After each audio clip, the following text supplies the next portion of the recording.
I stopped to see my daughter the other day, and before I could even get fully through the door, my 2-year-old grandson came barreling toward me, yelling, "Grandma!" Now listen, there are very few places left in life where you're greeted like a rock star just for existing. Toddlers and dogs may be the last strongholds.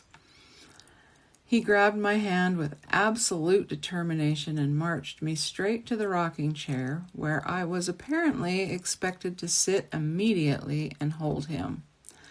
And of course I did. The second I sat down, he launched into the longest, most detailed conversation imaginable, entirely in fluent toddler. Not one recognizable word. Just passionate little boy gibberish, delivered at high speed, with dramatic hand motions and very serious facial expressions. I listened carefully, like I was being entrusted with classified information.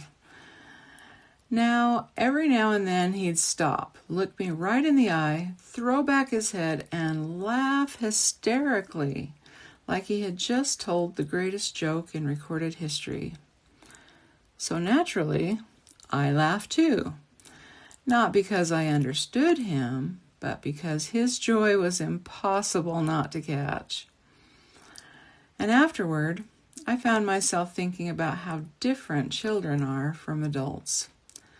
Children don't wait until they're polished before they share themselves. They don't stop mid-story to wonder if they sound foolish. They don't worry about whether their thoughts are profound enough, important enough, or perfectly worded. They just overflow their stories with wonder, with excitement, true connection.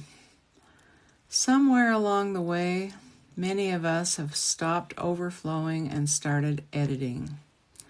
We hold back because, we're afraid to say it wrong, or people won't understand us, or someone might judge us, heaven forbid.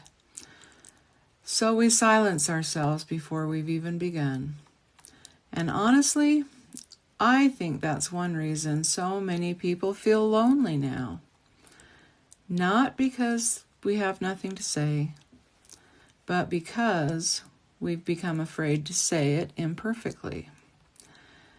That little boy reminded me that love doesn't require flawless communication.